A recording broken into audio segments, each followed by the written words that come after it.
یا رسول اللہ کون ہوگا جو جنت میں جانے سے انکار کرتا ہے؟ تو آپ نے فرمایا کہ جس نے میری اطاعت کی، میرا حکم مانا، وہ جنت میں جائے گا، اور جس نے میری نافرمانی کی اس نے جنت میں جانے سے انکار کر دیا۔ یعنی کلمہ پڑھنے کے باوجود جب میری نافرمانی کر رہا ہے تو اس نے خود سے انکار کر دیا کہ میں نے جنت میں نہیں جانا۔ تو یہ بڑا سینسٹیو مسئلہ ہے۔ یہ ایک آدھی بات اٹھانا کہ جس نے ایک دفعہ بھی کلمہ پڑھا وہ جنت میں جائے گا، پوری بات بتایا کریں کہ اس صورت میں کہ اگر اس کا خاتمہ ایمان پر ہوا اور اللہ تبارک و تعالی نے اس کے اس گناہوں کی کوئی معافی والا معاملہ کر دیا ہزاروں لاکھوں سال جہنم میں جلنے کے بعد، تب ایسی صورتحال ہوگی۔ اللہ نہ کرے کہ ایسا ہو۔ ہم تو موم بتی کے فلیم پہ بھی 1 منٹ کے لیے ہاتھ نہیں رکھ سکتے، تو یہ کہنا کہ جی پھیرا لگے گا تو پھر جنت ہی ٹوری جاواں گے، سوچ بھی نہیں سکتے۔ اللہ تعالیٰ فرما رہا ہے سورۃ الفرقان میں کہ جہنم تھوڑی دیر رہنے کے لیے بھی بری جگہ ہے اور مستقل قیام کے لیے بھی انتہائی بری جگہ ہے۔ اللہم اجرنا من النار، آمین۔ سورۃ الاحزاب کی آیت نمبر 72 میں انسان کو ظالم اور جاہل کیوں کہا گیا جبکہ اس نے اللہ کی امانت کو اٹھایا؟ یہ قرآن پاک لٹریچر کی زبان میں بات کرتا ہے، تو بیسیکلی اس کو اگر آپ انگریزی میں ٹرانسلیٹ کریں نا کہ اللہ تعالیٰ یہ کہنا چاہ رہا ہے کہ انسان نے اس آفر کو انڈر ایسٹیمیٹ کر لیا، کہ اسے اندازہ نہیں تھا کہ یہ کہنا تو آسان ہے کہ جو کچھ بھی ہے تیرے محبوب کی امت میں ہے، غلامی رسول میں موت بھی قبول ہے، لیکن پریکٹیکلی جب قربانی دینے کی باری آئے تو ایسا ہوگا نہیں۔ یہ ان معنوں میں کہا گیا ہے، کیونکہ آپ آگے دیکھیں پھر اللہ تعالیٰ نے فرمایا یہ اس لیے ہوا تاکہ اللہ تعالیٰ اہل ایمان کو جزا دے گا اور کافروں اور منافقین کے لیے عذاب والا معاملہ فرمائے گا۔ تو اللہ تعالیٰ پھر بعد میں انسان کی تعریف بھی تو کر رہا ہے نا، تو لہٰذا ان دونوں چیزوں کو اکٹھا سمجھے کہ اللہ تعالیٰ نے جو کہا کہ یہ ظالم تھا، جاہل تھا، مراد یہ کہ اسے اندازہ نہیں تھا۔ جاہل سے مراد آپ یہ سمجھ لیں جیسے جس کو کسی چیز کی سنگینی کا علم نہ ہو، اسے کہا جاتا ہے جاہل۔ ظالم اس اعتبار سے کہ خود اس نے اپنے لیے ایک ظلم والا معاملہ کر لیا کہ اسے پتہ ہی نہیں تھا کہ میں یہ جو کچھ کرنے جا رہا ہوں اس کا اینڈ رزلٹ کیا نکلے گا، اپنے اوپر ظلم خود ہی کر لیا۔ اس نے آفر قبول کی تو اب اسے آفر نبھانی پڑے گی۔ اس کا قطعاً یہ مقصد نہیں تھا کہ اللہ تعالیٰ کے ڈیوائن پلان کے کو خلاف یہ بات ہو گئی ہے۔ اللہ بھی تو یہی چاہتا تھا۔ سورۃ البقرہ میں آیا کہ میں زمین میں اپنا ایک خلیفہ بھیجنے والا ہوں، تو یہ تو اللہ تعالیٰ نے ڈیسائیڈ کر دیا ہوا تھا کہ زمین میں خلیفہ بھیجنا ہے۔ اس کے لیے کوئی بھی ایک معاملہ ہونا تھا، وہ اللہ تعالیٰ کی حکمت تھی۔ تو یہ ان معنوں میں ہے۔ اور اگر کوئی یہ کہے کہ مجھے تو یاد ہی نہیں ہے کہ میں نے کوئی اللہ تعالیٰ سے اس قسم کا عہد کیا تھا، ہماری انسٹنکٹ کے اندر یہ عہد موجود ہے، اس کو چھوڑ دیں۔ آج بھی کسی انسان کو یہ آفر کی جائے کہ تم نے چند سال کی زندگی خدا کو دینی ہے، پھر ہمیشہ کی زندگی کی کامیابیاں تمہارا مقدر ہوں گی، جس میں نہ تمہیں موت آئے گی، نہ کبھی بدحال ہوگے، نہ کبھی بوڑھے ہوگے، نہ کوئی غم پہنچے گا، حتیٰ کہ جو تم خواہش کرو گے وہ تمہیں ملے گا۔ دنیا میں تو انسان کوشش کر کے لیتا ہے تو اس کے لیے اپنی زندگی گنوا دیتا ہے، اور آخرت میں صرف خواہش کر کے مل جائے گا۔ تو ہر بندہ یہ آفر قبول کرنے کے لیے تیار ہے۔ اگر آپ کو یقین نہیں آتا تو میں آپ کو مثال دے دیتا ہوں۔ اگر کسی شخص کو یہ آفر دی جائے کہ جو شخص لاہور سے لے کر جہلم تک ریل کار میں 3 گھنٹے کا سفر کھڑے ہو کر کرے گا، جہلم پہنچتے ہی اس کی پوری زندگی کا خرچہ گورنمنٹ آف پاکستان اٹھائے گی، اس کے بچوں کا خرچہ، اس کی فیملی کی ساری ضروریات، اس کا مکان، سکولنگ، سب کچھ مرتے دم تک گورنمنٹ کے ذمہ ہے، تو کیا خیال ہے پورا لاہور جہلم نہیں پہنچ جائے گا؟ وہ کہیں گے 3 گھنٹے بس، پھر پوری زندگی کے لیے آسانی۔ آپ ذرا دنیا کی 60 سال کی زندگی کو صرف قیامت کے دن سے کمپیئر کریں تو 3 منٹ بنتا ہے، 50,000 سال کا دن ہے۔ جنت کی تو میں بات ہی نہیں کر رہا، وہ تو مسلم شریف میں حدیث ہے کہ جنت کی زندگی اور دنیا کی زندگی کو کمپیئر کیا جائے تو ایسے ہی ہے جیسے کوئی شخص انگلی ڈبوئے سمندر میں، سمندر کا پانی جو انگلی کے ساتھ لگے گا وہ دنیا کی زندگی ہے، اور سمندر انفینٹ آخرت کی زندگی ہے۔ مسلم شریف میں حدیث نہیں آتی کہ دنیا میں جس شخص نے مفلسی کی زندگی گزاری ہوگی لیکن حلال و حرام کی تمیز کی ہوگی، اللہ کا تابع فرمان رہا، اللہ تعالیٰ قیامت کے دن فرشتوں سے کہے گا ذرا ایک پھیرا اسے جنت کا لگواؤ نا۔ فرشتے اسے لے کے جنت میں جائیں گے، جب واپس آئے گا اللہ تعالیٰ پوچھے گا ہاں بھائی کوئی دنیا میں تکلیف دیکھی؟ وہ کہے گا اللہ تیری عزت کی قسم میں نے دنیا میں کوئی تکلیف نہیں دیکھی۔ جنت کا ایک پھیرا اس کی پوری زندگی کی تکلیف کو ختم کر دے گا کہ اگر مجھے یہ کچھ ملنے والا تھا تو میں نے دنیا میں کوئی تکلیف ہی نہیں دیکھی۔ پھر اللہ تعالیٰ ایک فاسق اور فاجر شخص کو جس نے دنیا میں بڑی عیاشی کی زندگی گزاری، اللہ تعالیٰ کو رسپانس نہیں کیا، دنیا کی ہر آسائش اویلیبل تھی، اللہ تعالیٰ کہے گا ذرا اسے دوزخ کا ایک پھیرا لگواؤ، ایک پھیرا لگے گا نا، ادھر تو کہتے خیر ایک پھیرا ہی لگے گا، ایک پھیرا بھائی وہ کتنا لمبا ہوگا، اس کو تو جسٹ تھوڑی دیر کے لیے جہنم میں لے کے جب فرشتے جائیں گے اور واپس آئے گا تو اللہ تعالیٰ پوچھے گا ہاں بھائی کوئی دنیا میں سکھ دیکھا؟ وہ کہے گا تیری عزت کی قسم میں نے کوئی سکھ نہیں دنیا میں دیکھا، حالانکہ دنیا کی ساری زندگی اس نے سکھی گزاری ہوگی۔ کیوں؟ اسے وہ تکلیف دے کے اپنا وہ سکھ بھی بھول جائے گا کہ گویا وہ تو کچھ بھی نہیں تھا، یہ تو اگر یہ کچھ میرے ساتھ ہونا تھا تو میں نے کوئی سکھ نہیں کاٹا۔ یہ اتنا سینسٹیو ایشو ہے، لیکن ظاہر ہے اللہ تعالیٰ نے چیزوں کو امتحان کے ساتھ جوڑا ہوا ہے، پھر ذہن میں رکھیے گا۔ بخاری اور مسلم دونوں میں حدیث ہے کہ اللہ تعالیٰ نے جنت کو ناگوار چیزوں سے ڈھانپ دیا ہے اور دوزخ کو، جہنم کو خوشگوار چیزوں سے ڈھانپا ہوا ہے۔ وہ پنجابی میں کہتے ہیں کڑگا لگانا، خوشگوار چیز ہوگی آپ اسی کی طرف بھاگیں گے۔ جنت ناگواری کے ساتھ ہے، اس کے ارد گرد ناگوار چیز ہے۔ گرمیوں میں فجر کی نماز جماعت سے پڑھنا ناگوار چیز ہے، نیند نہیں پوری ہوتی۔ گرمیوں میں لمبے لمبے روزے رکھنا طبیعت میں ناگوار ہے۔ سردیوں میں ٹھنڈے پانی سے کیا گرم پانی سے بھی وضو کر کے نماز پڑھنا بہرحال ایک ایفرٹ تو ہے، طبیعت پہ ناگوار ہے۔ دنیا میں حلال اور حرام کی تمیز کرنا طبیعت پہ ناگوار ہے، حرام سے بچنا طبیعت پہ ناگوار ہے۔ تو اللہ تعالیٰ نے جنت کو ناگوار چیزوں سے ڈھانپ رکھا ہے اور جہنم کو خوشگوار چیزوں سے، یعنی ہر وہ چیز جو طبیعت کو بڑی اچھی لگتی ہے، آسانی سے مل بھی جاتی ہے اور نفس کی تسکین کا سما بھی ہے، وہ آپ کو جہنم میں لے جائے گی۔ تو دیکھ لیں، اسی کو سپورٹیو حدیث ہے جامع ترمذی میں، ابو داؤد کے اندر، سنن نسائی کے اندر، ابن ماجہ کے اندر، کہ جب اللہ تعالیٰ نے جنت کو پیدا کیا تو حضرت جبرائیل سے کہا کہ ایک دفعہ ذرا جنت دیکھ کر آؤ۔ جب وہ دیکھ کے آئے تو اللہ تعالیٰ فرمایا ہاں بھائی جبرائیل کیا دیکھا؟ کہ یا اللہ مجھے نہیں لگتا کوئی شخص بھی ایسا ہوگا جو اپنا تن من دھن سب کچھ نہ لگا دے اس جنت کے حصول کے لیے، یہ تو ساری جنت میں جائیں گے، یہ جگہ ہی بڑی اچھی تو نے بنائی ہے۔ اللہ تعالیٰ فرمایا رکو ذرا صبر کرو۔ ہاں، اللہ تعالیٰ نے جنت کو ناگوار چیزوں سے ڈھانپ دیا، حلال اور حرام کی تمیز، شریعت کی پابندی کی تکلیف، سب کچھ۔ مومن کو تو روزانہ مرنا پڑتا ہے، سیدھی سی بات ہے، روزانہ جینا پڑتا ہے۔ احمد النبی علیہ السلام نے فرمایا صحیح مسلم کی حدیث کہ دنیا مومن کے لیے قید خانہ ہے اور کافر کے لیے جنت ہے۔ جب وہ دوبارہ گئے نا اور وہ جنت تک پہنچنے کے لیے وہ تمام تکلیف دیکھی، واپس آ کے انہوں نے کہا تیری عزت کی قسم مجھے نہیں لگتا کوئی بندہ جنت میں جانے میں کامیاب ہوگا، اتنی مشکل تو نے جنت کر دی ہے۔ پھر اللہ تعالیٰ نے جہنم کی طرف بھیجا حضرت جبرائیل علیہ السلام کو، واپسی پہ پوچھا تو انہوں نے کہا تیری عزت کی قسم کوئی شخص بھول کے بھی کوئی ایسا عمل نہیں کرے گا کہ اسے یہ عذاب دیکھنا پڑے، مجھے نہیں لگتا کہ کوئی بندہ ایسا عمل کرے کہ جہنم میں جائے۔ پھر اللہ تعالیٰ نے جہنم کو خوشگوار شہوات سے ڈھانپ دیا، ہر اٹریکٹفل چیز اس کے ساتھ ڈھانپ دیا۔ جب وہ دیکھ کے واپس آئے نا، پھر اللہ تعالیٰ نے پوچھا کہ اب جبرائیل سنا، انہوں نے کہا یا اللہ مجھے نہیں لگتا کوئی بندہ جہنم میں جانے سے بچ سکے، کیونکہ تو نے اس کو اتنا خوشنما بنا دیا ہے کہ اس امتحان میں شاید ہی کوئی کامیاب ہوگا، ادروائز سب کے سب جہنم میں ہی گریں گے۔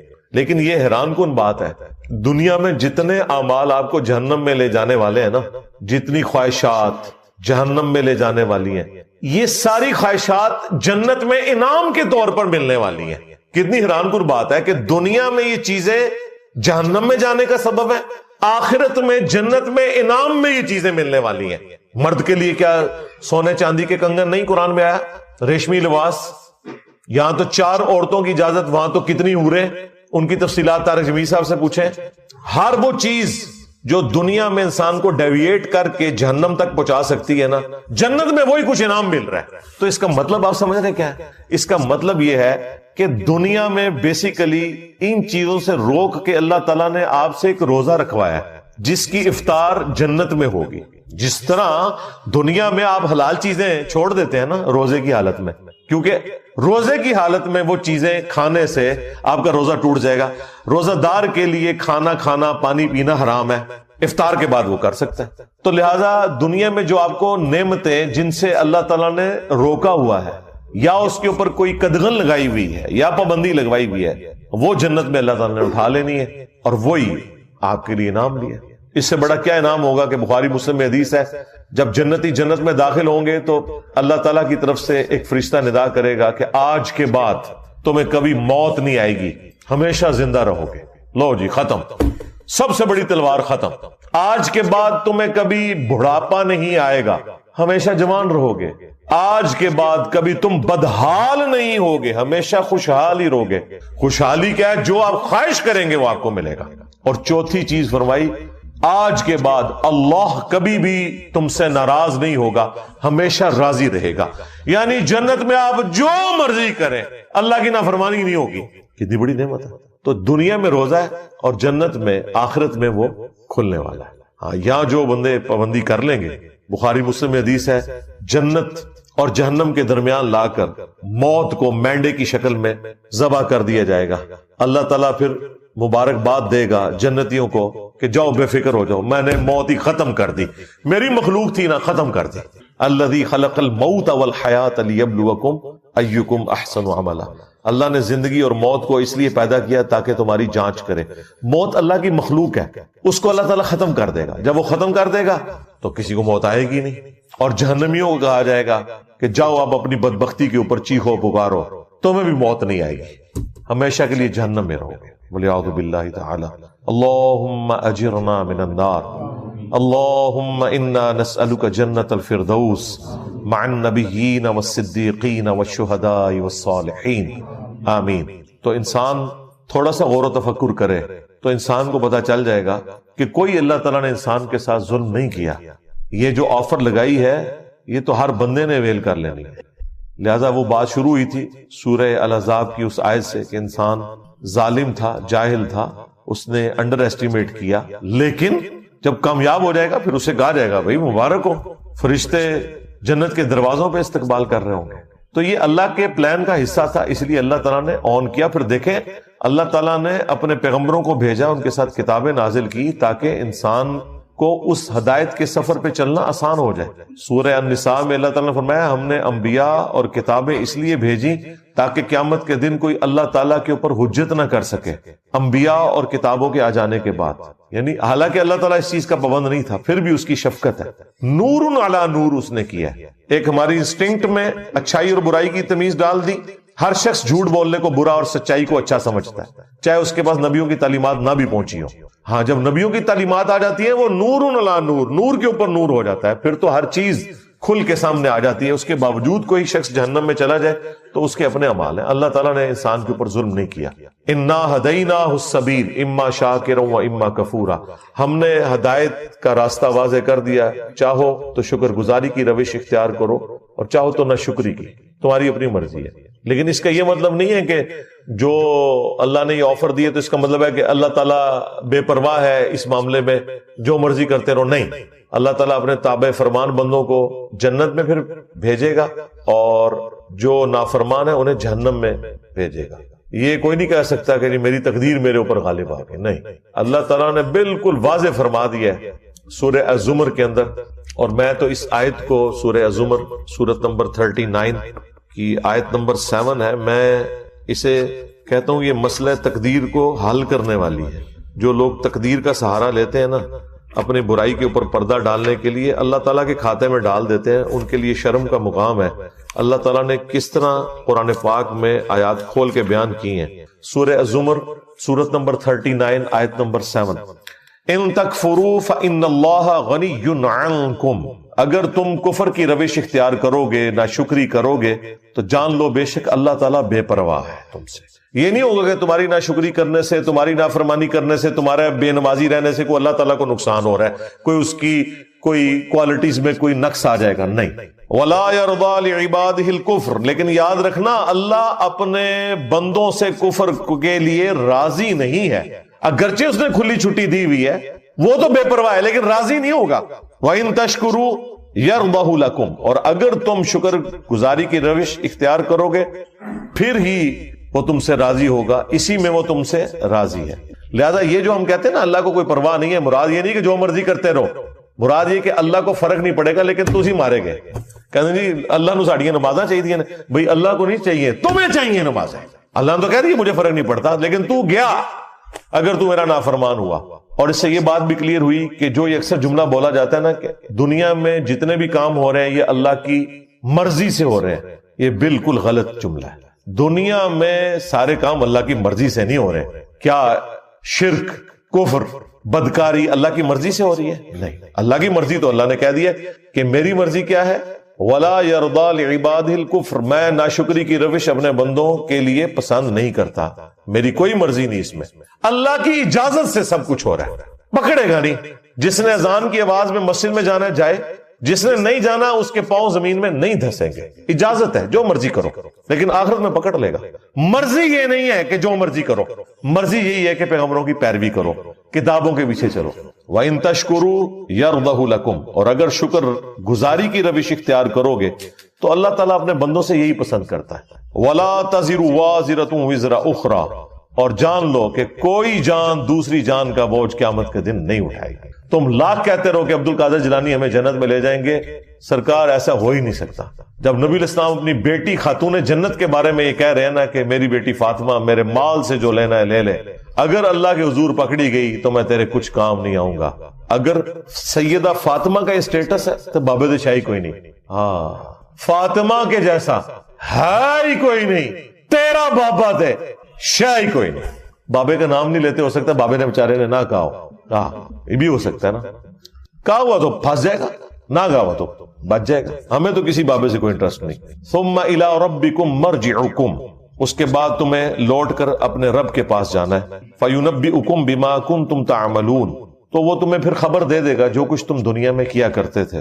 انہ علیم بذات الصدور، بے شک وہ تو سینوں کے چھپے ہوئے رازوں کا بھی جاننے والا ہے۔ اللہم حاسبنا حسابا یسیرا، آمین۔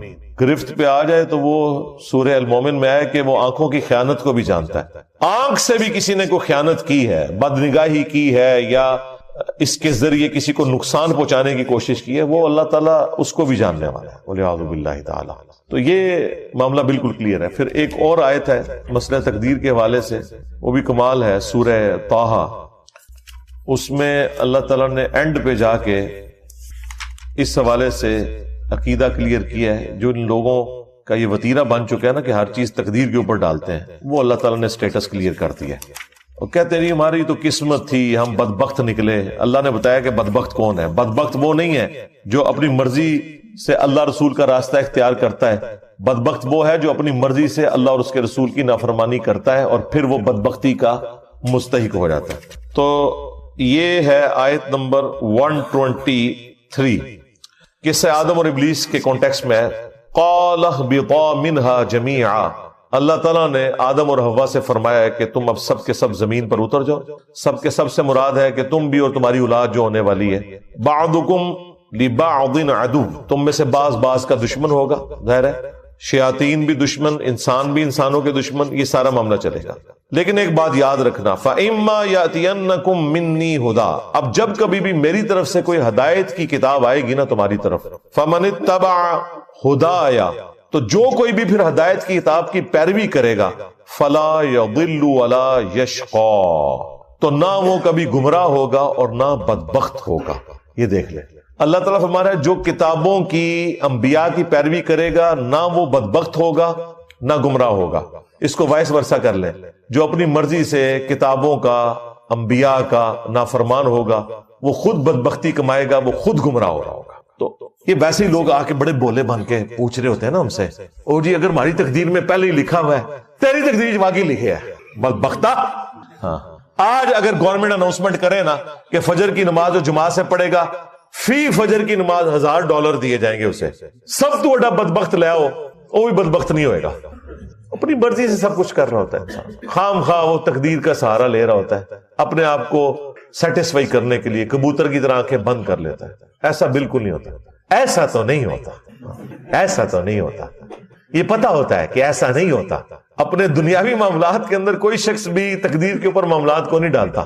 جیسے ہی دین پہ چلنے کی باری آتی ہے تو کبھی تقدیر غالب آ جاتی ہے، کبھی کوئی اور مسئلہ غالب آ جاتا ہے، پھر کہتے ہیں دعا کرو جی اللہ تعالیٰ توفیق دے، بے توفیق کیا تم تو توفیق ملنی ہی نہیں، کوشش کرو پھر دعا کوئی فائدہ دے گی۔ ادروائز اگر کوئی شخص خود بدبختی پہ اترا ہوا ہے اسے تو پیغمبر کی دعا کوئی نفع نہیں دے سکتی اگر کوئی شخص خود سویا ہوا ہے۔ ہاں انک لا تہدی من احببت ولکن اللہ یہدی من یشاء، اے نبی جس سے تم محبت کرتے ہو تم اسے ہدایت نہیں دے سکتے، اللہ جسے چاہتا ہے ہدایت دیتا ہے، اور اسے بہتر پتا ہے کس کو ہدایت دینی ہے، کس کو دینی ہے، والذین جاہدوا فینا لنہدینہم سبلنا، جو لوگ ہماری راہ میں کوشش کرتے ہیں ہم ان کے لیے اپنی راہیں کھول دیتے ہیں۔ جو بدبختی پہ اترا ہوا ہے بھائی، اس کو قرآن و سنت سے کیا لینا دینا؟ جو سیریس ہوگا وہ پہنچ جائے گا۔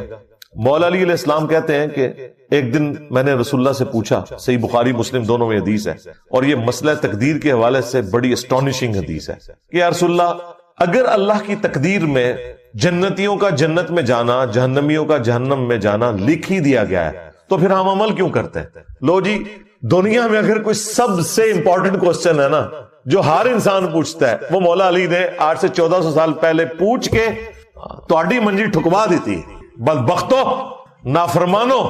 اب کھل کے سوال کیا، اچھا حضور نے اب جو جواب دیا وہ کمال ہے، ویل لیفٹ بھی کیا ہے اور جواب بھی دیا ہے بڑے احسن انداز میں۔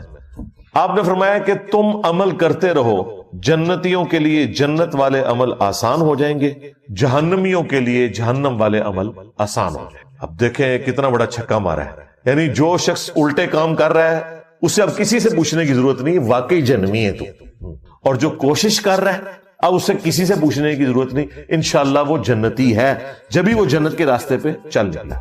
اچھا، نبی علیہ السلام نے جب یہ بات کی، ساتھ پھر آپ نے قرآن کی آیت پڑھی، فَأَمَّا مَنْ أَعْطَى وَاتَّقَى وَصَدَّقَ بِالْحُسْنَى فَسَنُيَسِّرُهُ لِلْيُسْرَى، جس نے عطا کی روش اختیار کی، فیاضی کی روش اختیار کی، غریبوں کا خیال رکھا، شکر گزاری کی روش اختیار کی، وَصَدَّقَ بِالْحُسْنَى، اور ہر اچھی بات کی تصدیق کی۔ جب جب اسے پتا چلتا رہا نا کہ یہ بات یوں ہے تو فوراً اس پہ عمل کیا۔ پھر اس نے نہیں دیکھا کہ میرے بزرگ بابے کیا کرتے تھے، اسے پتا چلا بخاری مسلم میں نماز کا طریقہ یہ لکھا ہے، اس نے رفع الیدین شروع کر دیا۔ اسے پتا چل گیا قرآن میں توحید یہ بیان ہوئی ہے، اس نے پھر واقعی عقیدہ ایاک نعبد و ایاک نستعین کے مطابق رکھ لیا، تو اس کے لیے پھر آخرت کی منازل آسان ہوتی جائیں گی۔ وَأَمَّا مَن بَخِلَ وَاسْتَغْنَى وَكَذَّبَ بِالْحُسْنَى، جس نے بخل کنجوسی کی روش اختیار کی اور بے پرواہ رہا اور جو اچھی بات تھی اس کا انکار کرتا رہا، تو اس کے لیے پھر اب آنے والی منازل مشکل ہوتی چلی جائیں گی۔ یہ حدیث بخاری اور مسلم کی مسئلہ تقدیر کو بالکل حل کرتی ہے، لہذا کبوتر کی طرح آنکھیں بند کرنا بند کر دو۔ ہاں بالکل، قرآن اپنے مقدمے میں واضح ہے میرے بھائی، قرآن کا مقدمہ، پیغمبروں کا مقدمہ اس کے اوپر کھڑا ہے کہ انسان کو اللہ نے اختیار دیا ہوا ہے۔ اگر اختیار نہیں دیا ہوا تو پیغمبر کیوں آئے ہیں ادھر؟ اسی لیے آئے نا کہ اختیار دیا گیا ہے، یہ حق کا راستہ ہے، یہ باطل کا راستہ ہے۔ ہاں، جو چیزیں ہماری تقدیر سے متعلق ہے نا، ان کے بارے میں ہم سے سوال بھی نہیں ہونا۔ کسی شخص سے نہیں پوچھا جائے گا تو لاہور میں کیوں پیدا ہوا، تو ایتھوپیا میں کیوں پیدا ہوا، تو امریکہ میں کیوں پیدا ہوا، تیرے ماں باپ فلاں کیوں تھے، تیرے چہرے کی رنگت یوں کیوں تھی، تیری آنکھوں کا رنگ کیوں، یہ ساری چیزیں تقدیر ہے۔ آپ سے یہ نہیں پوچھا جائے گا، آپ سے وہ پوچھا جائے گا جس کا اللہ نے آپ کو اختیار دے دیا، اور آپ اس کے مطابق اگر نہیں چلیں گے پکڑ ہو جائے گی۔ سمپل، بولے بن کے پوچھتے رہتے ہیں کہ او جی پہلے قسمت ہی لکھے ہے، پھر کتوں کرنا ہے جی، اندازہ کرے۔ تو جو پھر یوں ہے نا، اس کو پھر یہی جواب دینا چاہیے، تیری قسمت میں یہی کچھ لکھا ہوا ہے۔ باقی وہ جو حدیث ہے نا بخاری مسلم میں کہ بعض لوگ جنتیوں والے کام کرتے رہتے ہیں اور ایک بالشت رہ جاتے ہیں جنت سے، ان پہ تقدیر غالب آ جاتی ہے، وہ جہنم میں چلا جاتا ہے، والعیاذ باللہ تعالی۔ تو لوگ کہتے ہیں جی کیا فائدہ جی، پھر پوری زندگی اگر یہی ہونا تھا اینڈ پہ۔ اور بھائی وہ جو تقدیر غالب آئی ہے وہ کس کے لیے آئی ہے؟ جو شخص منافقت کی زندگی گزار رہا تھا، لبادہ اس نے اڑا ہوا تھا، وہ حقیقتاً نیک نہیں تھا۔ یہ نہیں ہے کہ ایک بندے نے پوری نیک نیتی کے ساتھ اچھے عقائد اپنائے اور دین پہ عمل کیا، اب اس کے اوپر تقدیر غالب آ جائے گی۔ نہیں، ایسا نہیں ہوگا، بالکل نہیں ہوگا۔ دنیا میں ہو سکتا ہے کہ کوئی شخص محنت کرے، اس کی محنت ضائع جائے، کیونکہ دنیا کو اللہ نے ابتلا کے قانون پہ بنایا ہے، آزمائش کے قانون پہ۔ وَلَنَبْلُوَنَّكُمْ بِشَيْءٍ مِّنَ الْخَوْفِ وَالْجُوعِ وَنَقْصٍ مِّنَ الْأَمْوَالِ وَالْأَنفُسِ وَالثَّمَرَاتِ، ضرور آزمائیں گے، خوف کے ذریعے، بھوک کے ذریعے، جان اور مال میں نقص کے ذریعے۔ یہ دنیا میں ہوگا۔ آخرت میں یہ نہیں ہوگا کہ ایک بندے کے عقائد ٹھیک تھے اور قیامت والے دن پہنچا نیک مال کر کے اور اللہ تعالیٰ کہ نہیں تو اب جہنم میں جائے گا، میری تقدیر کا یہ فیصلہ ہے کہ تیرے اوپر میں یہ غالب کر دوں گا جیسا دنیا میں۔ اسی لیے اللہ تعالیٰ نے ہمیشہ آخرت کے لیے کہا ہے کہ میں اپنے وعدے کی خلاف ورزی نہیں کرتا۔ یہ آیت آپ کو کبھی بھی سمجھ نہیں آنی تھی کہ یہ اللہ تعالیٰ کو کیوں کہنا پڑتا ہے قرآن پاک میں بار بار کہ اللہ تعالیٰ اپنے وعدے کے خلاف نہیں کرتا، اللہ تعالیٰ اپنے وعدے کے خلاف نہیں کرتا، اللہ تعالیٰ اپنے وعدے کے خلاف۔ کیونکہ انسان کو کبھی خیال آ سکتا ہے یار دنیا میں محنت کی تھی اے نہ اینڈ تے بھی پتہ لگے کہ آخرت بھی یہی کچھ ہو گیا جس طرح دنیا میں بیڈ لک ہوئی تھی. آخرت میں بیڈ لک نہیں ہونی. یہ بیڈ لک کا تعلق اس دنیا کے ساتھ ہے. آخرت میں آپ کے لیے گڈ لک ہے اگر آپ نے انبیاء کی پیروی کا راستہ اختیار کیا ہے انشاءاللہ تعالی. ہاں بالکل کلیئر کٹ.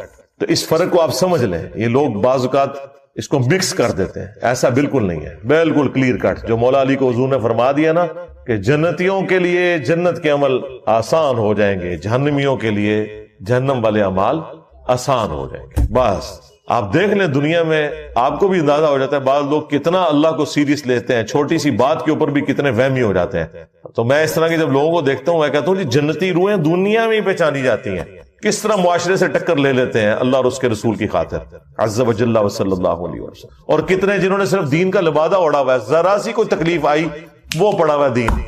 دنیا کی پرائورٹی ان کے لیے ٹاپ پرائورٹی ہوتی ہے, اللہ ان کے لیے ٹاپ پرائورٹی نہیں ہوتا. والعیاذ باللہ تعالی.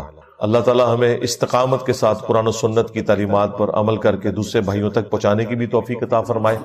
آمین. اللہم انی اسألک بانک انت اللہ لا الہ الا انت الاحد الصمد الذی لم یلد ولم یولد ولم یکن له کفوا احد وإلہکم الہ واحد لا الہ الا هو الرحمن الرحیم. الف لام میم. اللہ لا الہ الا هو الحی القیوم. اللہم صلی علی محمد وعلی آل محمد. ربنا آتنا فی الدنیا حسنہ وفی الآخرة حسنة وقنا عذاب النار. اللهم احسن عاقبتنا في الامور كلها واجرنا من خزي الدنيا وعذاب الاخره. ربنا آتنا من لدنك رحمة وهيئ لنا من امرنا رشدا. اللهم اغفر لحينا وميتنا وشاهدنا وغائبنا وصغيرنا وكبيرنا وذكرنا وانثانا. اللهم من احييته منا فاحيه على الاسلام ومن توفیتہ منا فتوفہ. اس کا تو خیر ترجمہ بھی ممکن نہیں ہے, یہ ایک کوڈ ورڈز کے طور پہ. بعض چیزیں ایسی ہیں جن کا عربی لنگوسٹک میں ترجمہ موجود بھی ہے, اس کے باوجود وہ متشابہات ہیں, ان کی تفصیلات ہمیں نہیں پتا. جس طرح کہ اللہ تعالیٰ کی صفات کا ذکر ہے, اللہ کا ہاتھ, اللہ کی آنکھیں. اب یہ جو گفتگو ہے یہ لٹریچر کی زبان میں بھی ہو سکتی ہے کہ اس سے مراد قدرت لیا گیا ہو, یا اس سے مراد اللہ تعالیٰ کی وہ کوالٹیز ہیں جن کی تفصیلات ہمیں نہیں پتا. چونکہ ہماری زبان کی ووکیبلری اتنی ہی ہے, ہم اس طرح کے ملتے جلتے الفاظ ہی بیان کر سکتے ہیں. جس طرح کہ جنت کی نعمتیں ہیں وہ قرآن پاک میں بیان ہوئی, لیکن ساتھ ہی سورہ السجدہ میں آیا کہ اللہ تعالیٰ نے اپنے بندوں کے لیے ان کی آنکھوں کی ٹھنڈک نعمتیں چھپا کے رکھی ہوئی ہیں. اور اسی آیت کی تفصیل میں بخاری مسلم میں ہے کہ وہ نعمتیں نہ کسی آنکھ نے دیکھی, نہ کسی کان نے سنی, نہ کسی کے دل پہ بھی کبھی ان کا گمان گزرا. تو وہ ظاہر ہے اس کا مطلب ہے وہ ایکسٹراڈنری نعمت ہے. تو سمجھانے کے لیے بتا دیا جاتا ہے. اسی لیے سورۃ البقرہ میں آیا کہ جب جنتیوں کو فروٹ دیے جائیں گے تو وہ دنیا کے فروٹ سے ملتے جلتے ہوں گے. وہ کہیں گے کہ یہ تو وہی ہے جو ہمیں دنیا میں بھی دیا گیا تھا, لیکن اللہ تعالیٰ فرماتا ہے وہ ان سے ملتے جلتے ہوں گے. وہ تو جب کھائیں گے تو پتا چلے گا نا کہ اس میں بہت بڑا فرق ہے. ایک دیسی آم کا ذائقہ ہے, انور ٹور بھی دیکھنے میں دیسی آم کی طرح ہے, لیکن ذائقے میں زمین و آسمان کا فرق ہے. تو جو جنت کا فروٹ ہے بظاہر دیکھنے میں دنیا کے فروٹ کی طرح نظر آئے گا, لیکن اس کی جو کوالٹیز ہیں, اس کا جو ذائقہ ہے, اس کا کوئی لینا دینا نہیں ہے دنیا کی کسی بھی چیز کے ساتھ. لیکن وہ اس لیے اللہ تبارک و تعالیٰ نے اس کو ایسی شکل کا رکھا ہے تاکہ دل میں اس کے لیے اٹریکشن پیدا ہو. ادروائز آپ اگر ایسی غذا دیکھیں جو آپ نے پہلے نہیں دیکھی ہوئی تو آپ کبھی بھی دسترخوان سے پہلے اسے اٹھانے کی کوشش نہیں کرتے. کوشش وہی ہوتی ہے جو چیز آپ کو پسند ہے, آپ کی دیکھی بھالی ہے, اسی کو آپ پہلے کھانے کے لیے استعمال کریں. اس لیے جنتیوں کو بھی ابتداً اس طرح کے فروٹ دیے جائیں گے جو دنیا کے فروٹ سے ملتے جلتے ہوں گے. اس میں آگے چل کے آئے گا انار، انگور، لیکن آپ نے قطعاً یہ نہیں سمجھنا کہ یہ اس طرح کے انار اور انگور ہوں گے. دنیا میں بھی کوالٹیز کا اتنا فرق ہے کہ ایک ہی طرح کا فروٹ مختلف علاقوں میں جو اگتا ہے، زمین و آسمان کا فرق ہے اس کے ٹیسٹ کے اندر. تو انسان جو ہے چونکہ اس طرح کے فروٹ کے ساتھ فیملیئر ہے، اس لیے اسے اٹریکشن فیل ہوگی، لیکن جب وہ کھائے گا تو اس کا ذائقہ تو بالکل ایک ایکسٹراڈنری ہوگا. تو اس طرح کی جو متشابہات ہیں، ریزمبلنس والی چیزیں، اللہ تعالیٰ کی صفات سے متعلق ہوں، جنت سے متعلق ہوں، حوروں سے متعلق ہوں، وہ صرف اجمالاً ہماری وکیبلری میں بیان کیا گیا. اس کی تفصیلات جب تک انسان وہاں پہنچ نہ جائے اس کو کبھی بھی اس طریقے سے بریف نہیں کر سکتا. تو ان آیات پہ صرف ایمان لانا کافی ہے. نہ یہ ایسی آیات ہیں کہ جن کی وجہ سے کوئی قرآن کی تعلیمات میں فرق پڑ جاتا ہے کہ اگر آپ اس کو ڈیٹیل سے نہیں سمجھ رہے. اس کا ذکر سورہ آل عمران کی آیت نمبر 7 میں آیا کہ ہم نے قرآن جو نازل کیا اس کی آیات 2 قسم کی ہیں، ایک محکمات ہے، دوسری متشابہات ہے. لا الہ الا انت سبحانک انی کنت من الظالمین. اور قرآن میں بھی آیا کذالک ننجی المؤمنین، ہم مومنین کو بھی نجات دیں گے جس طرح یونس کو دی تھی اس دعا کی برکت سے. میرا تو کلپ ہے مصیبت اور پریشانی سے بچاؤ کے 3 وظائف، اس میں سے ایک وظیفہ یہ ہے، دوسرا حسبنا اللہ و نعم الوکیل، تیسرا یا حی یا قیوم برحمتک استغیث.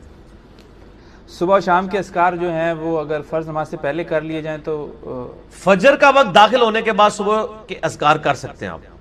ٹھیک ہے، ٹھیک ہے جی، ختم سحری کے فوراً بعد، چاہے فجر پڑی ہو، کیوں؟ وہ صبح کے اذکار ہیں. ٹھیک. اور شام کے اذکار، چونکہ شام کے اذکار ہیں، آپ غروب آفتاب سے پہلے کر لیں، سب سے افضل وقت وہ ہے. ورنہ آپ مغرب کے بعد کر لیں، افضل وقت یہ ہے کہ مغرب سے پہلے کریں. ٹھیک. شام کے اذکار ہیں وہ رات کے نہیں ہیں، مغرب میں تو رات شروع ہو جاتی ہے. فی النار. اعوذ باللہ السمیع العلیم من الشیطان الرجیم من ہمزہ ونفخہ ونفثہ. بسم اللہ الرحمن الرحیم. رب اشرح لی صدری ویسر لی امری واحلل عقدۃ من لسانی یفقہوا قولی. بسم اللہ الرحمن الرحیم. ان اللہ وملائکتہ یصلون علی النبی یا ایہا الذین آمنوا صلوا علیہ وسلموا تسلیما. اللہم صل علی محمد وعلی آل محمد کما صلیت علی ابراہیم وعلی آل ابراہیم انک حمید مجید. اللہم بارک علی محمد وعلی آل محمد کما بارکت علی ابراہیم وعلی آل ابراہیم انک حمید مجید. اللہم ربنا آتنا فی الدنیا حسنہ وفی الآخرۃ حسنۃ وقنا عذاب النار. ربنا آتنا من لدنک رحمہ وہیئ لنا من امرنا رشدا. لا الہ الا انت سبحانک انی کنت من الظالمین. حسبنا اللہ ونعم الوکیل. یا حی یا قیوم برحمتک استغیث ولا حول ولا قوة الا باللہ العلی العظیم. آمین. سورۃ الانبیاء سورت نمبر 21 سے سٹارٹ کریں گے. آج پارہ نمبر 17 کا بھی آغاز ہو رہا ہے اور پہلی سورت سورۃ الانبیاء ہے. قرآن حکیم میں اس کا نمبر 21 ہے اور یہ مکی صورتوں میں سے ایک سورت ہے. اور مکی صورتوں کا جو اسلوب ہے وہ عقیدہ توحید سے متعلق ہے، فکر آخرت سے متعلق ہے. اس میں بھی اسپیسیفکلی آخرت میں اللہ تعالی جو انسانوں کو اٹھائے گا اس کے حوالے سے ڈسکشن ہے. اور مختلف انبیاء کرام علیہ السلام سے متعلق جو ان کو مختلف قوموں میں بھیجا گیا، ان کے جو حالات و واقعات مختلف جگہ قرآن پاک میں رپورٹ ہوئے، کمبائنڈ فارم میں آپ کو یہاں پر ملیں گے. اسی نسبت سے اس کا نام سورۃ الانبیاء ہے. اس میں حضرت ابراہیم علیہ السلام کا ذکر خیر بھی ملے گا، عیسیٰ علیہ السلام کا، سیدہ مریم کا اور باقی انبیاء کرام کا. بعض کا نام آیا ہے، بعض کا تھوڑا تفصیلی ذکر آیا ہے. اور کنکلوژن اس کی اللہ کے محبوب صلی اللہ علیہ وآلہ وسلم کو جو اللہ تعالیٰ نے ٹائٹل دیا وما ارسلناک الا رحمتا للعالمین، اس پہ جا کر یہ سورت کنکلوڈ ہوگی۔ انبیاء کرام علیہم السلام سے متعلق عقیدہ کیا ہونا چاہیے اور انبیاء کرام کا اپنا کیا عقیدہ ہوتا تھا، یہ دونوں چیزیں اس سورت کے اندر بیان ہوگی۔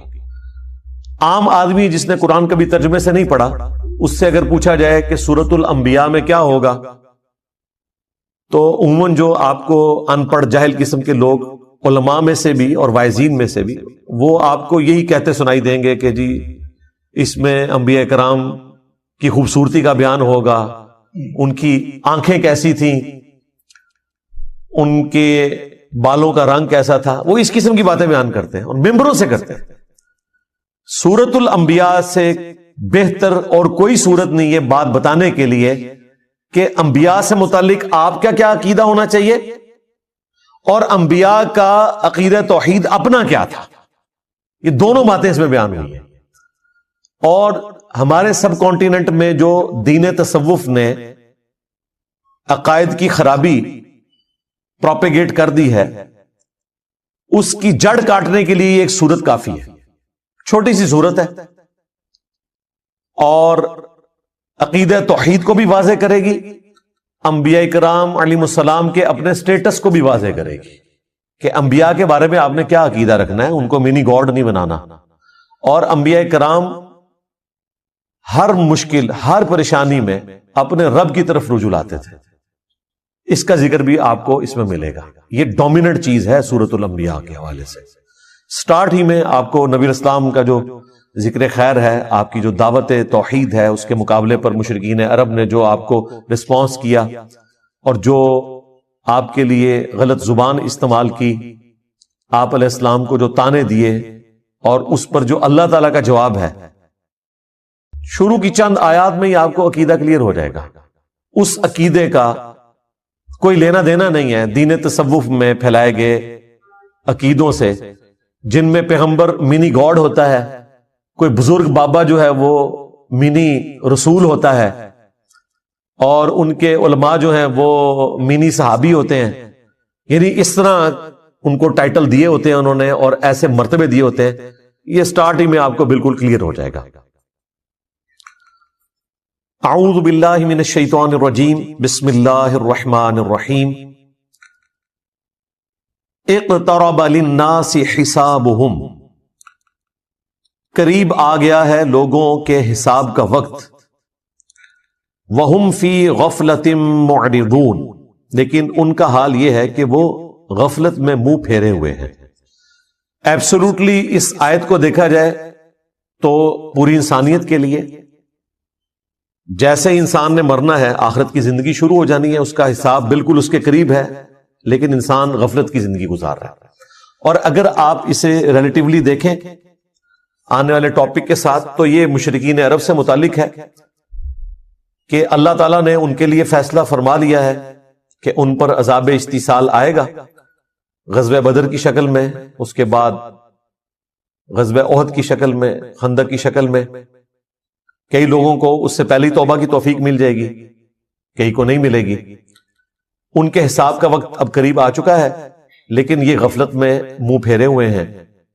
ما یأتیہم من ذکر من ربہم محدث، ان کے رب کی طرف سے کوئی بھی نئی نصیحت نہیں آتی مگر اس حال میں الا استمعوہ وہم یلعبون، کہ وہ اسے سنتے تو ہیں مگر کھیل کود میں مگن ہوتے ہوئے، کیجول لیتے ہیں۔ سورۃ الفرقان میں ہے نا کہ اللہ کے نیک بندوں کی نشانی یہ ہے کہ وہ اندھے اور بہرے بن کر اللہ کی آیات پر نہیں گرتے، غور و تفکر کرتے ہیں۔ اللہ تعالیٰ کی طرف سے پیغام آیا، اسے سیریس لینے کی ضرورت ہے، بجائے اس کے کہ اسے سیریس لیں وہ کہتے تھے یہ اگلے لوگوں کی کہانی ہے، اور پہلے بھی ہم نے اتنی باتیں سنی، کوئی عذاب نہیں آیا۔ اگر یہ نبی واقعی سچا ہے اور یہ کہتا ہے کہ مرنے کے بعد زندہ کیا جائے گا، تو بڑا آسان سا ٹیسٹ ہے، ہمارے ماں باپ کو زندہ کر دے، ہمارے سامنے لے آئے، ہم اس پہ ایمان لے آئیں گے۔ تو بھائی اگر یہ سب کچھ ہو جائے تو پھر آپ کون سا ایمان لے کر آئے؟ ایمان کا تو مطلب ہی ہے غیب میں دیکھ کر ماننا۔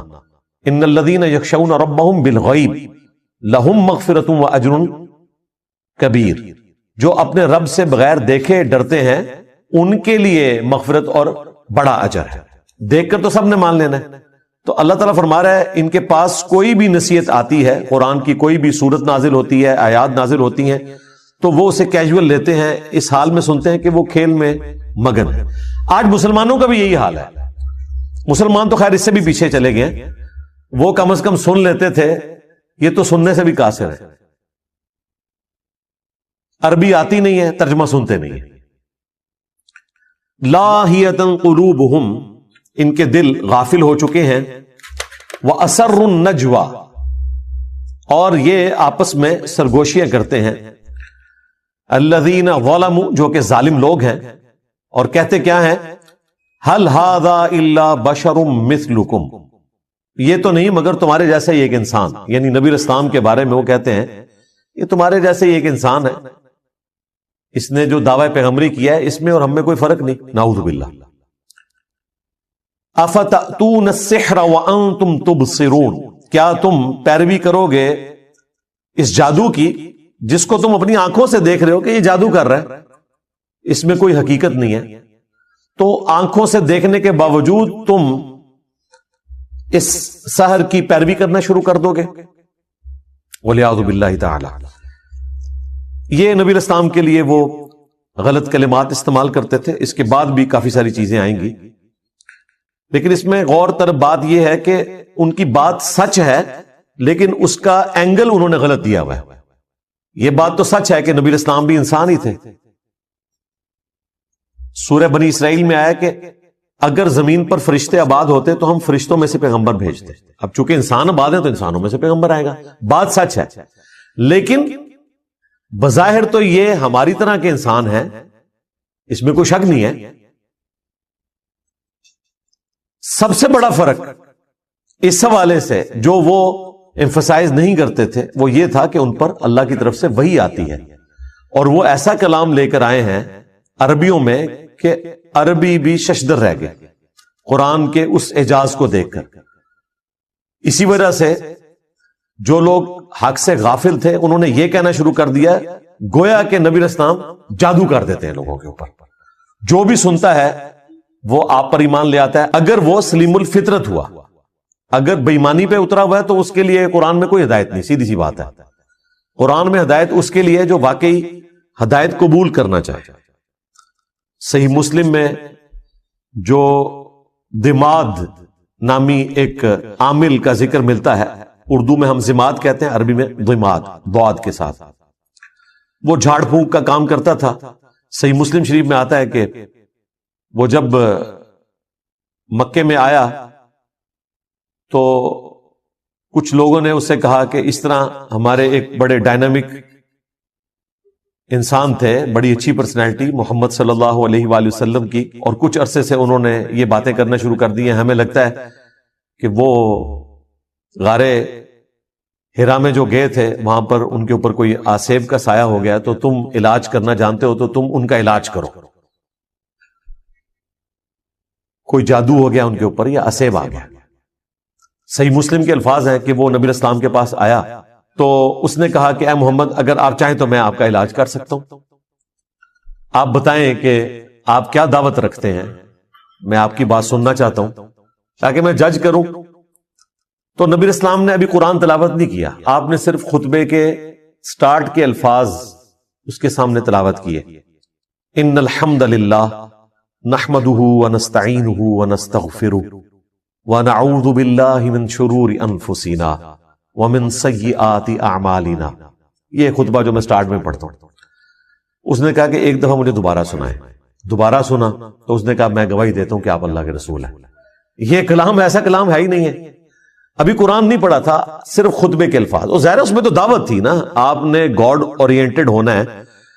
ساحروں کی گفتگو اس قسم کی تو نہیں ہوتی، شاعروں کی گفتگو اس قسم کی تو نہیں ہوتی. وہ تو خوابوں کی دنیا میں رہتے ہیں، وہ تو عشق مجازی کا شکار ہوئے رہتے ہیں.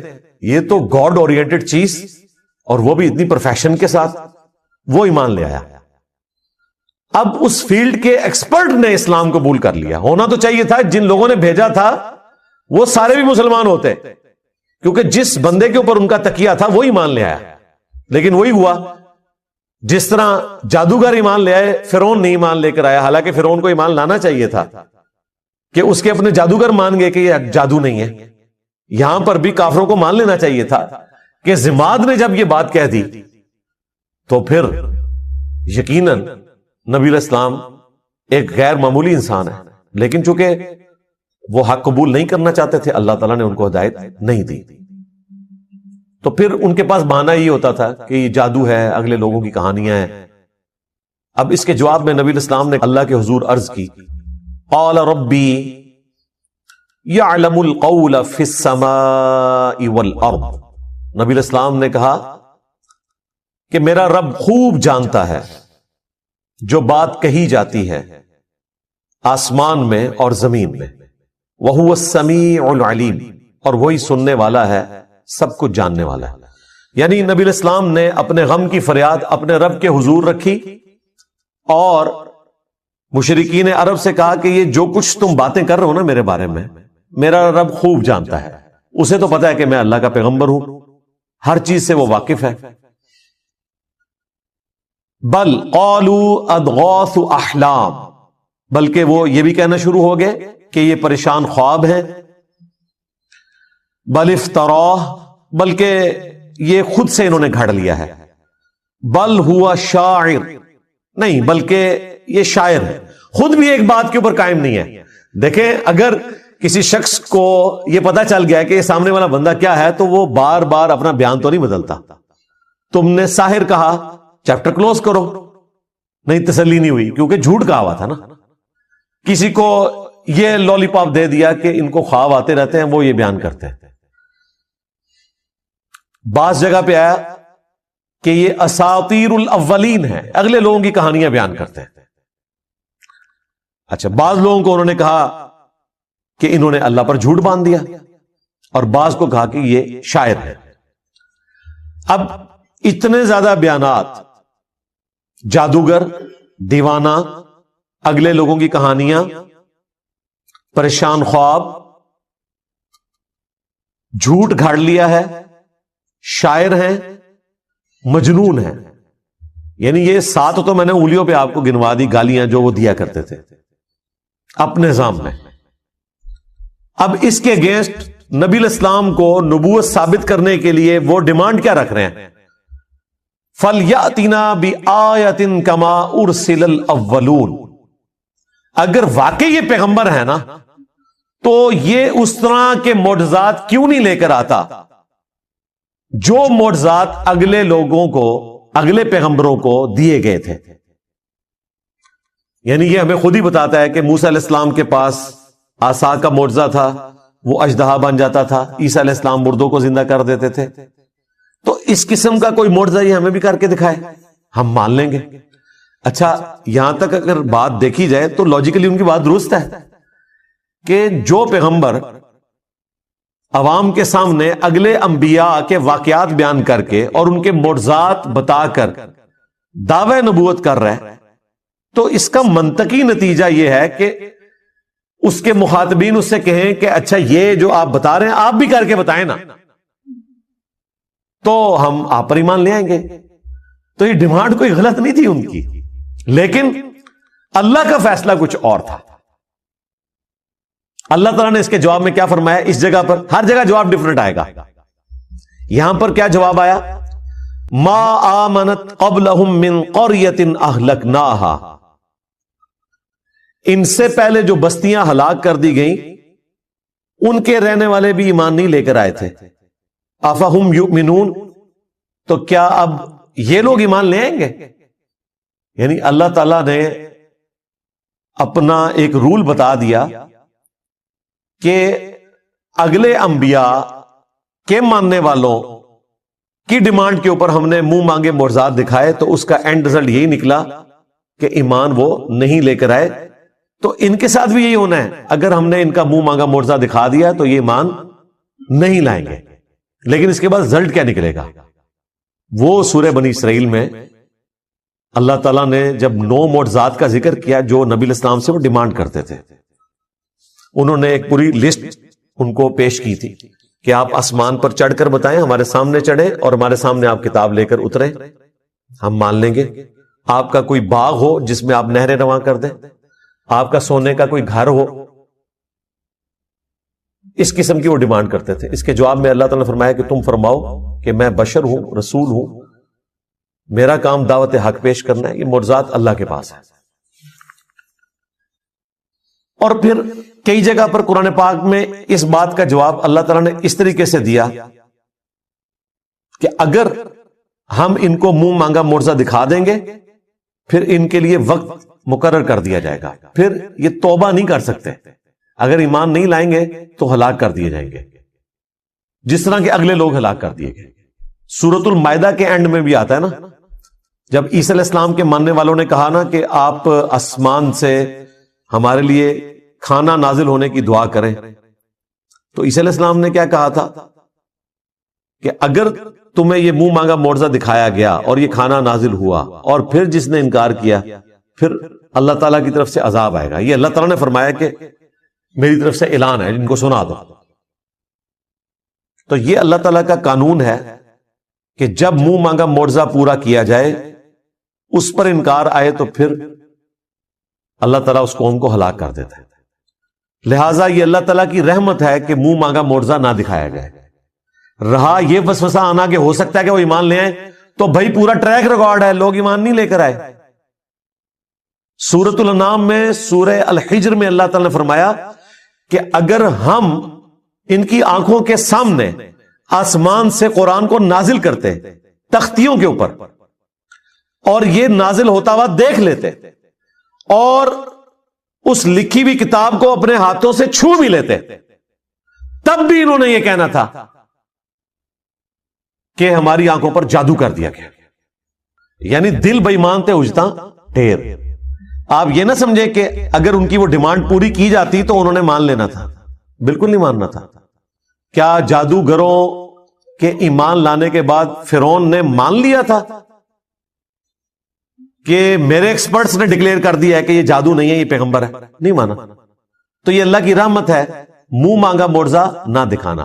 اگر منہ مانگا معجزہ دکھا دیا جائے تو پھر اللہ تعالیٰ کا عذاب آ جاتا ہے, اور پھر وہ عذاب ٹلتا نہیں ہے. اگر کوئی اس وقت توبہ بھی کرے اس کی توبہ قبول نہیں ہے. یہی بات اللہ تعالیٰ نے یہاں کی. کیا ان سے پہلے لوگ جن کو ہم نے ہلاک کیا, ان قوموں کو, وہ ایمان لے آئے تھے جو یہ ایمان لے آئیں گے؟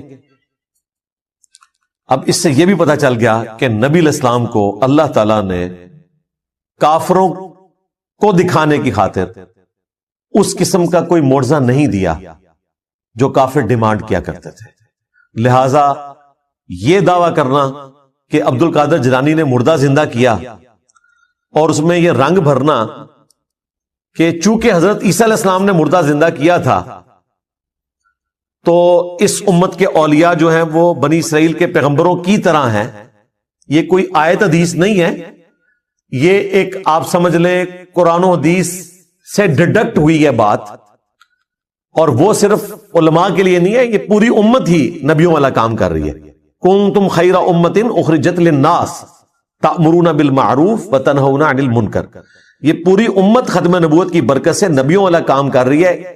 اس اعتبار سے پوری امت بنی اسرائیل کے پیغمبروں کی طرح ہے کام کرنے کے اعتبار سے. مرتبے کی نہیں بات ہو رہی, یہ ذہن میں رکھیے گا. انبیاء کے مرتبے کو کوئی نہیں پہنچ سکتا کام کرنے کے اعتبار سے. اب جن کی پرائمری رسپانسبلٹی تھی دعوت حق پیش کرنا, یعنی کہ اللہ کے محبوب صلی اللہ علیہ وآلہ وسلم, ان کے مخالفین جو تانا دیا کرتے تھے, اس تانے کو ختم کرنے کے لیے بھی اللہ تعالیٰ نے نبی علیہ السلام کو عصا کا معجزہ یا مردہ زندہ کرنے کا معجزہ نہیں دیا. تو عبد القادر جیلانی تو شاہی کوئی نہیں, یہ ساری سٹوریاں کہانیاں بنائی ہوئی ہیں. پھر عبد القادر جیلانی کو بھی جسٹیفائی کرنے کے لیے نبی علیہ السلام سے متعلق بھی ایک جھوٹا واقعہ مشہور کر دیا کہ ایک صحابی کے بچے نے جو ہے وہ دوسرے بچے کو ذبح کیا, اور پھر نبی علیہ السلام کی دعوت کو جابر بن عبداللہ کی طرف منسوب. ایک توبہ توبہ توبہ, قرآن تو بالکل اور بات کر رہا ہے. پھر ہمارے جو خادم رضوی صاحب تھے وہ کہتے ہیں کہ ممتاز قادری جو ہے وہ اپنی ایمبولینس سے باہر نکل آیا اور قبر پہ گئے تو 2 تلواریں اٹھائے باہر نکل آیا, اور جیسے ہی پولیس والے قریب آئے تو ڈر کے پھر دوبارہ لیٹ گیا. یہ میں کہہ رہا ہوں پوری دنیا نو بریلوی کر لو یار اس طرح کا منظر دکھا کے، سب جھوٹ ہے، اس طرح نہیں ہو سکتا بھائی۔ اگر نبی علیہ السلام کو وہ معجزات نہیں دیے گئے نا تو باقیوں کو تو دینے کی ضرورت ہی نہیں ہے نا۔ باقیوں کو منوانا تو نہیں ہوتا، اللہ نے منوانا صرف پیغمبر کو ہوتا ہے۔ پیغمبر کے بعد کرامت کا کانسیپٹ یہ ہے کہ اللہ تعالیٰ کسی پہ کرم کرتا ہے، کوئی کر کے نہیں کچھ دکھا سکتا، یہ ذہن میں رکھیے گا کہ میں یہ کرنے لگا ہوں یا میں یہ کر سکتا ہوں۔ یہ صرف نبی کہہ سکتا ہے، وہ بھی اتنا جتنا اللہ اس کو بتائے، کیونکہ نبی کو منوانا ہوتا ہے، غیر نبی کو تو نہیں منوانا ہوتا۔ تو نبی علیہ السلام کے بارے میں کافر اتنی بڑی بڑی باتیں کر رہے ہیں اور اس کی کنکلوژن اس اعتبار سے کر رہے ہیں کہ اچھا تو واقعی اگر نبی ہے نا، تو شاعر نہیں ہے، تجھے پریشان خواب نہیں آتے، تو نے اللہ پر جھوٹ نہیں باندھا، تو اگلے لوگوں کی کہانیاں بیان نہیں کرتا، تو جادوگر نہیں ہے، تو مجنون نہیں ہے، تو ٹھیک ہے جو تو نے خود معجزات بیان کیے نا ان میں سے کوئی ایک معجزہ کر کے دکھا تھا۔ نہیں، سورۃ الانعام میں اللہ تعالیٰ نے فرمایا اے نبی ہم نے تو معجزہ نہیں دکھانا، جو یہ ڈیمانڈ کر رہے ہیں۔ تم سے ہو سکے تو زمین میں کوئی سرنگ تلاش کر لو یا آسمان پہ سیڑھی لگا دو اور کوئی معجزہ لے آؤ، اور اے نبی جاہلوں میں نہ ہو۔ اتنے سخت الفاظ ہیں۔ یہ قرآن ہے بھائی، یہ کتابوں کا خدا ہے،